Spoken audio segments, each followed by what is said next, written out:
This just in. No, literally. This just came in. Just after I finished this morning's show, I was getting ready for physical therapy, which went very well, thank you.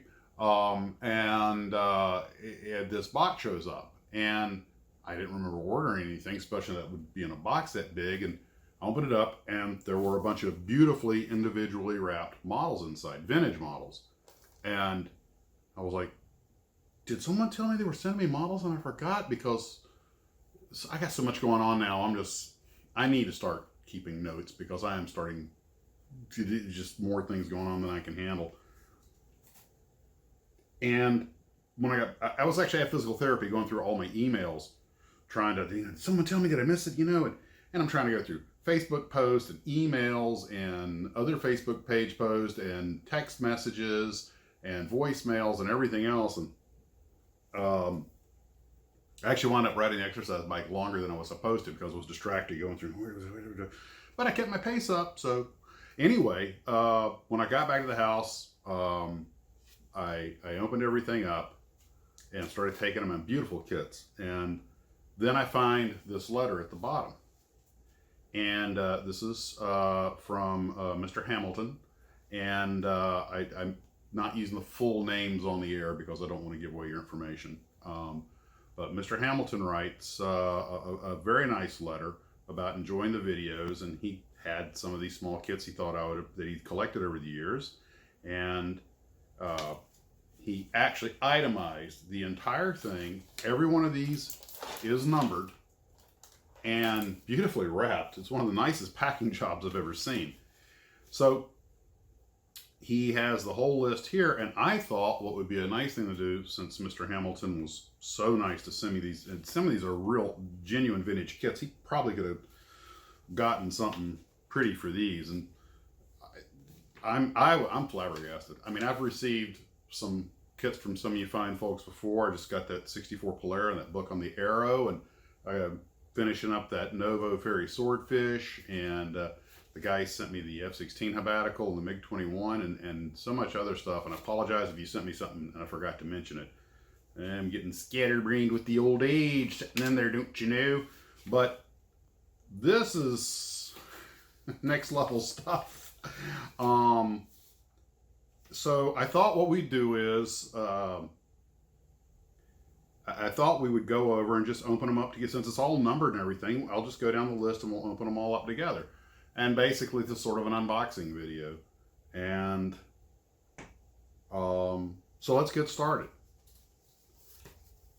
And Mr. Hamilton, thank you. Okay, kit number one is the HMS Amazon from Airfix. There's a little bit of irony. I don't know if Amazon delivered it or they just reused an Amazon box, but HMS, oh, the cat does not want, Honey does not want to see this. She took off. She doesn't like paper crackling. If you ever want to chase over a room, you just got to wad up a plastic bag. She takes off like a cat. But anyway, an Amazon box, the HMS Amazon. So let's take a look at this. And this kit is from Airfix. This is like Christmas. If I'd gotten these many models as a kid on Christmas. Oh, wow. Okay, here we go. HMS Amazon kit from Airfix. And, oh my, okay, good, the tape's broken. You know, I'm a builder. I'm going to build these, but my God, if the old tape was still on there, I'd have a hard time doing that. And as Mike Mashat pointed out, you'll notice that the old tape lines up. There's your patina. There's your proof of originality. You guys do know there is actually a dark business of counterfeiting original kits. Okay. All the old paperwork. Motor Ace. Motor in. And there it is. Oh, nice looking kit.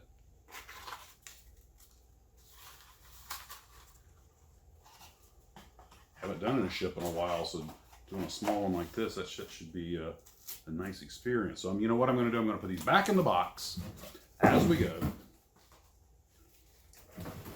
And I'll probably do a photo session when I'm done of all the open kits and maybe tack it on the end of this or put it in another video. Okay. Try not to crackle this paper because I know that lavalier mic is very sensitive. And just so you understand, plug your ears. Okay. I'll try not to do that again. Kit number 2. This is, let's see, right here in front of me. This is Marusan Shoten Limited, which of course we've done history videos on Marusan and Airfix. And this is a Frank, a KI-84 Frank. This is 1963 vintage. And guys, if you remember from the Marusan video, this is actually one of the box arts that I used in the video. Okay. Shoten either means store or bookstore. Yeah, that's yeah. Some words in Japanese don't have the exact same meaning. They're used differently. Well, I guess in many languages. Shoten can mean like he said, a store. Whereas I believe is it Kagaku or something is like manufacturing business, or I get them all mixed up. But you know what happens is after you start doing enough of these videos and you see certain words repeated, you start to pick up just a tiny little bit of the language. All right, there's the kit and the decal sheet, which I bet I can salvage this. Pretty straightforward decals. Wow, this is a little reminiscent of that Otaki George.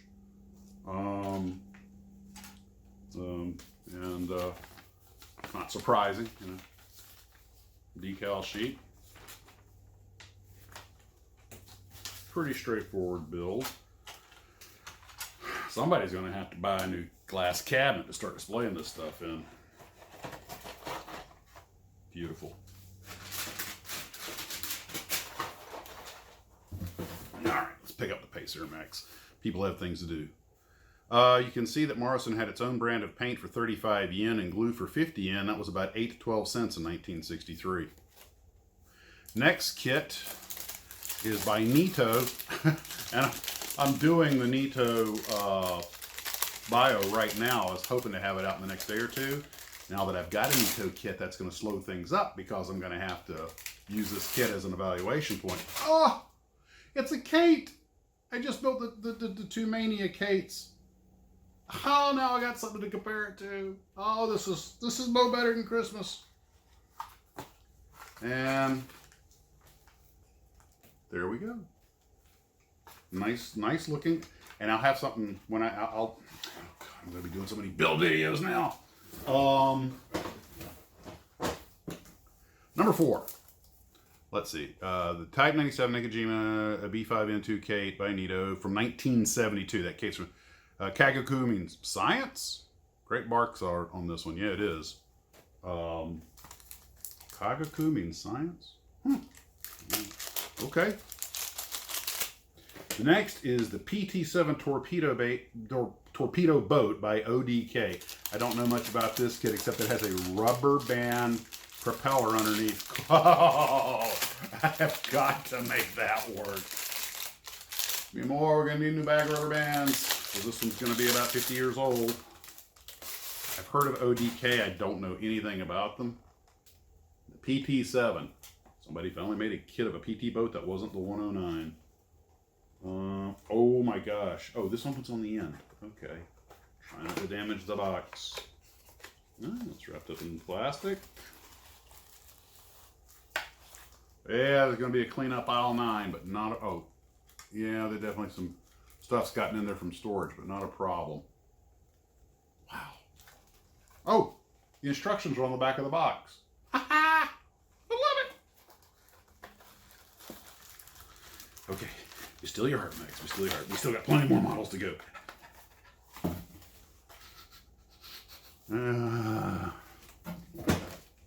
That's my high. Okay. I've never had a kit by Bullmark. I've never even seen one. The next one's a Barbary Pirates by Bullmark. This was just, he says, I think this was just when they were starting with plastic kits, but I'm not sure. Barbary is a word for Barbary in Japanese. Okay. And it's the same word they use for Burberry, the coat manufacturer. Oh, this, okay. He says this is a great kit.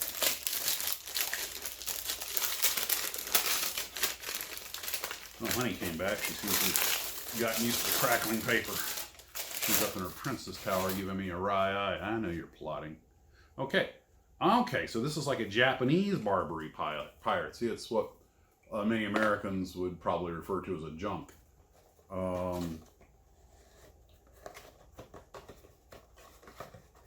Clearly made for the Japanese market because everything except the name is in Japanese. The instructions are in Japanese.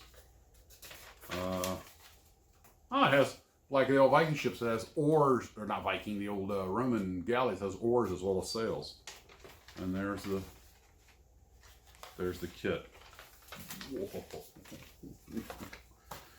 It's Christmas in August in Jacksonville, Florida. And who's the happiest boy of all? Who feels like he's 10 feet tall? This guy. Okay, now, this one, you guys remember I did the video on Frog? This is a 1/72nd scale Marauder from Airlines, 1966. Now, you guys may remember that Frog, fly right off ground, was never intended to be an insulting name, but when they tried to sell their kits in France, obviously, Frog is a derogatory term for a French person, so they had to come up with another name. They came up with Airline. I'm giving that off the top of my head, but I seem to recall that from having researched the video on 72nd scale. All right, and your standard basic instructions. Oh, this one has, well, of course, the kit's from Airlines, which is essentially Frog, which is a British company, and so it has British markings.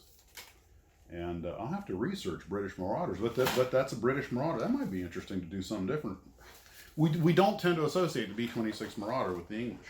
There's the kit with the Brits, but that is just awesome. They're bombing the snot out of something. It's pretty good. It's pretty good box art. Low level run, baby. You guys better keep the speed up. Them 500 pounders. Get out of your own blast radius. Okay. Next is an M6a1 Seren from Aoshima Kangyo, 1964. As you know, this stands for Aoshima Cultural Teaching Materials. That's right. That was in the video. And because Aoshima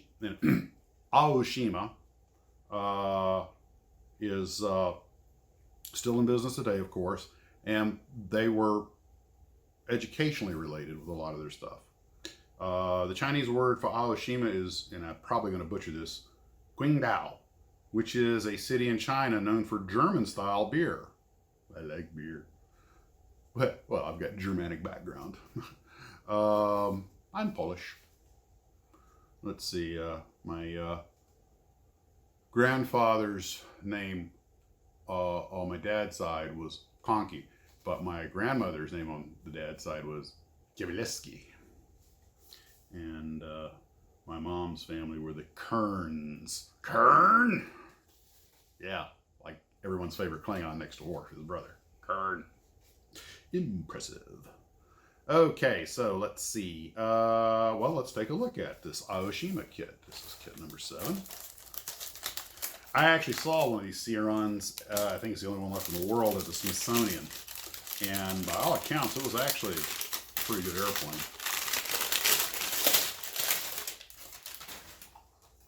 That's the Siren, very late war airplane. I think that is a Japanese copy of a Daimler-Benz DD601 series engine on it. And of course, they were designed to be launched by submarine. And there's the kit. Real basic instruction sheet.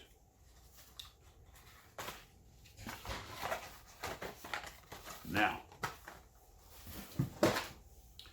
next we have an Aleutian IL-10, kit number 8. This is by a Russian company, I believe, called KP Models, which stands for, and Sergey, you may want to correct me on this, Kovazavody Prostayov. Kovazavody Prostayov. And it's from 1971. You guys realize I'm going to have to go to Scalemates and the Hink, Holland, and all these other sites and start researching all these companies that I'm not familiar with. There you go. IL-10. You know, follow on of the famous Sturmovik. IL-2.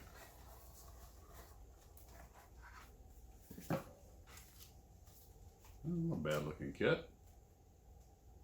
Instruction sheet.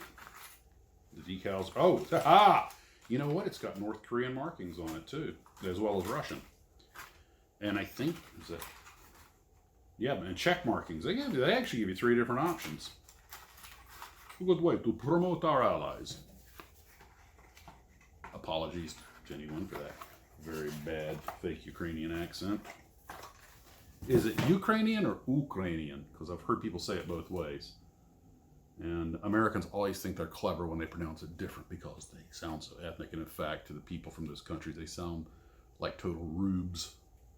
And I'm as guilty as anybody. You know, failed actor. Let's see. I'm sorry, it's not a Russian kit. It's a KP is a Czechoslovakian kit. But it was sometimes issued in the Soviet Union. So, all right. Let's see, number 9. You would help if I probably read this before I start blathering at the mouth, but that just wouldn't be me. KI-43 Hayabusa Oscar 2 by LS, and I have that Judy I have is, or Susie, is whatever it is an LS kit. It's the only one I built. This is a very early LS kit because it's got the old LS logo. And but I you know what? I think I might have used this box art in one of my videos also when I was talking about LS. And there's the kit. Gosh, Mr. Hamilton. Wow. Oh, 1 to 75 scale. That's this kit would be from 1963, yeah, and that's before anybody really standardized scales.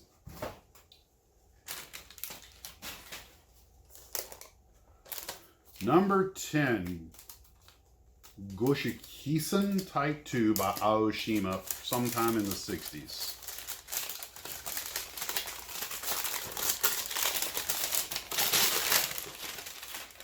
You can tell that Mr. Hamilton is a person who really appreciates models because each one of these is very lovingly wrapped. This one's 1 to 72nd scale.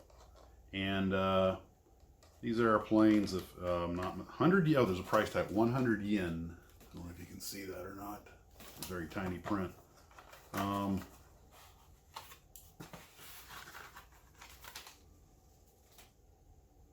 There's the instruction sheet. I tend to want to try and use the original decals just for originality's sake, but sometimes you're like, maybe you should just go ahead and save the old decals and with the box and the instructions and just go ahead and get new ones, because the old ones, even when you restore them, a lot of times it's just old technology that often don't hear well. But every once in a while, like with that George, if I'd been a little careful, hadn't torn those decals actually, for being 40, 50 years old, they were in very good condition. So I hate to admit that it's something I don't know, but I'm not really that familiar with this airplane. I believe it was a late Japanese war fighter. And, of course, now, excuse to do more research. All right, next, number 11. Oh, when I saw this, I couldn't believe it, because I have actually been looking for a CH-46. I've been thinking about getting one. If you guys remember the movie Coogan's Bluff with Clint Eastwood, which, by the way, was where they got the idea for the mystery movie series McCloud.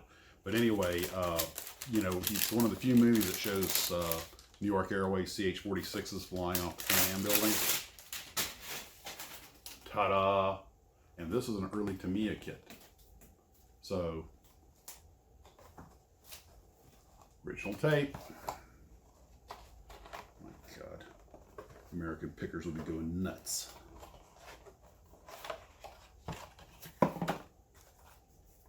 Instruction sheet.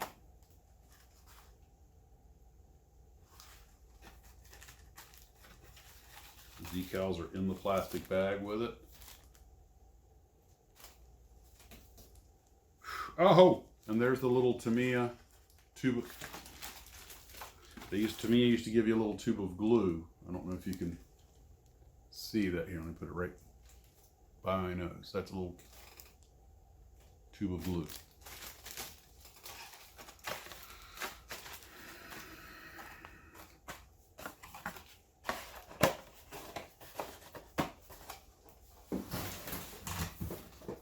Okay, number 12. Grumman XP50 by ODK from 1968, one of their very few American kits.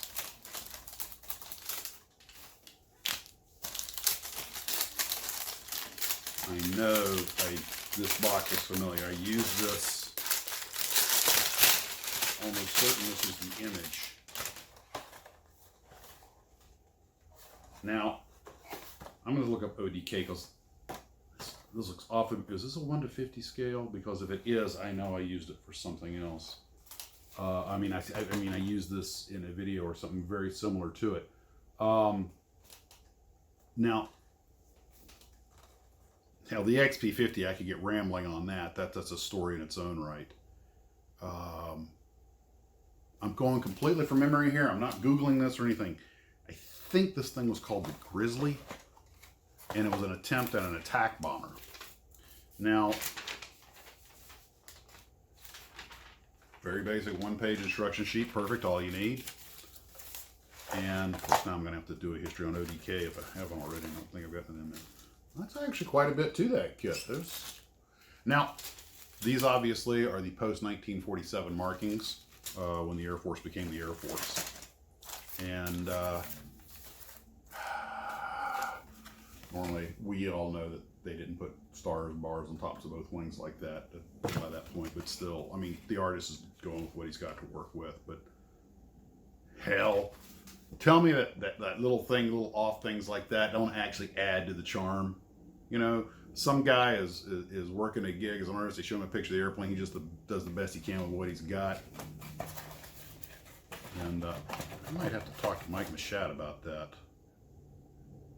Mike, I'd like to get your opinion on these box arts when they're done like that, because when they're not right, I'm guessing that it's just, I mean, it could be a deliberate marketing decision just to make it pop more, but I'm inclined to think they just didn't know that's just what they thought it would look like. And assuming I'm right on the XP50, it's the airplane I'm thinking of. All right, back to work, Max. People have things to do. Okay. Next, number 13, Mitsubishi A5 M4 Type 96 Carrier Fighter by Nishimo from 1964. And since I'm working on the Nishimo video, you know, I'm going to have to wait till I get this done so I can get some real world input. I am loving this. There it is. I am not joking. I wanted to get one of these also. I wanted to get one of the A5s, and I was just eyeballing these on YouTube a couple of weeks ago. Not YouTube, eBay. But I just have so many other projects. Oh wow! A5 M4, and if I'm not mistaken, these are kind of more like what the Flying Tigers were fighting part of the time, because the Japanese were using these fixed gear planes a lot, and people forget that the Navy fought them also. There's the instructions. This was an extremely nimble airplane, and for its time, it was a first-rate fighter. Don't let the fixed gear and open cockpit fool you. In fact, a lot of fighter pilots in most of the countries preferred open cockpit to closed cockpit. They could see better, they could hear what was going on better, they just felt more in tune with what was happening. They didn't feel as constrained or constricted. But as planes started going faster and faster, that just wasn't a viable option anymore. Of course, most naval aviators took off with the canopies open, so if they went in the water, they could get out. All right, even in the jets, you remember you see a lot of, watch the Bridges of Tokari or the Men of the Fighting Lady, and you see them launching those Panthers with their canopies open. I don't blame them, those ejector seats. And those are really ejector seats, not ejection seats, because those early seats, they pretty much just guaranteed to get you over the tail. That's about it. After that, you're on your own. They weren't 0-0 seats that you could sit in a parked airplane and fire it off and come down under canopy. All right, number 14, a Raiden J2 M3 Jack by Tamiya Mokai from 1964. And the artwork is done by his favorite Japanese illustrator, Shigeru Matsuzaki.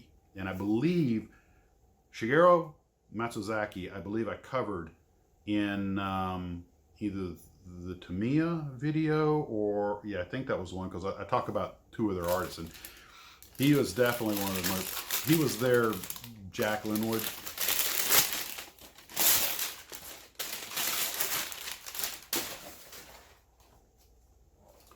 There's your kind of Linwood style in your face battle action scene. And he just got him, he just knocked a couple of motors out of a B-29. And that's really what the Raiden was made for, was to go after, my understanding was to go after the B-29s.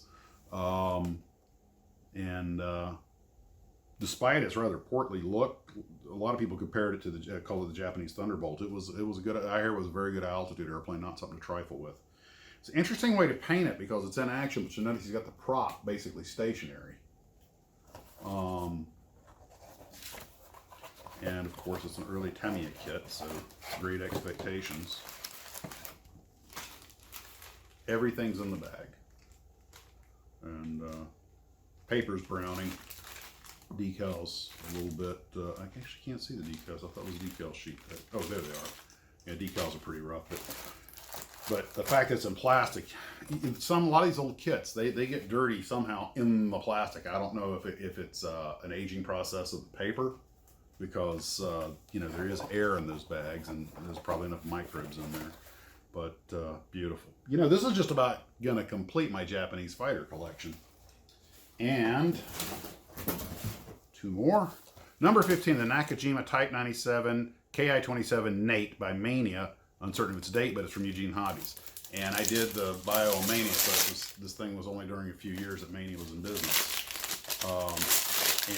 Hasegawa got their old mold, so you could probably get this as a Hasegawa kit. Now this is actually, I think, what the Flying Tigers went up against. I don't know if they flew any navalized fighters, but this is what I was thinking of. The Nate, fixed gear, open cockpit, and they had a later version of this that had a sliding canopy, and actually this version might have the sliding close. Looks like it might have the close. Oh, I think this does have the sliding canopy, and yeah, it's a beautiful airplane. And if it's like the other Mania kits I had, it's probably going to be a pretty good kit.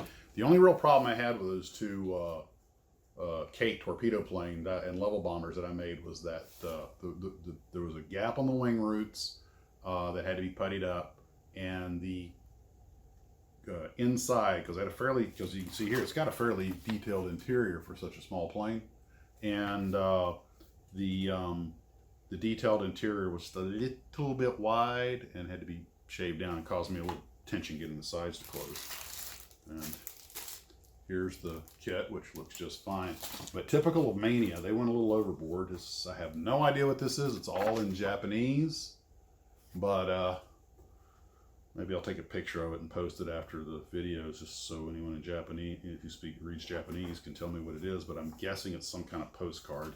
Send it to the company. Quite the decal sheet, because just like with the Vals, including the Kates, including the Torpedo, the 2-in-1 kit. Well, that was a 2-in-1. They give you all these different options. It's kind of sad that Mania didn't survive long. There's 6 options, 6 decaling options in one kit, and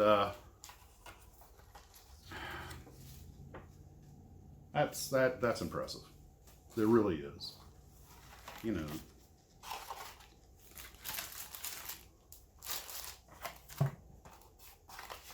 It's no wonder so many of the Japanese companies mop the floor with so many other companies. Some of them just offer so much. Of course, yeah, I know they tend to cost more, but get what you pay for. All right.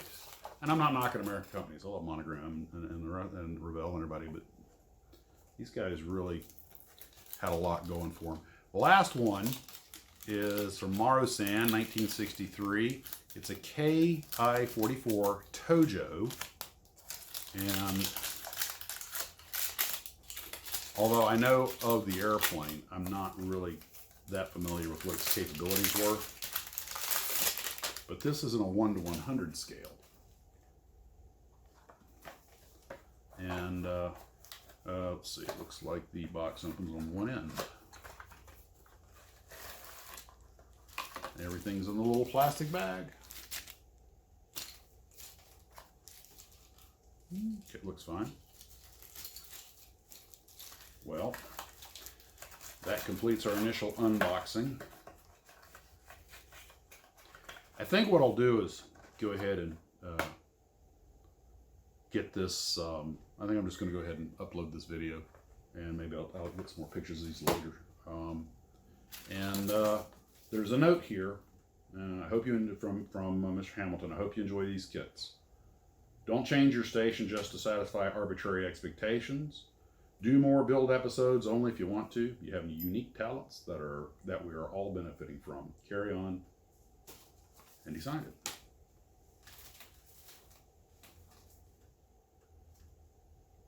It would be fair to say I am moved and thrilled, and this has made this whole endeavor worthwhile. I know I have to go back to work in exactly 1 month.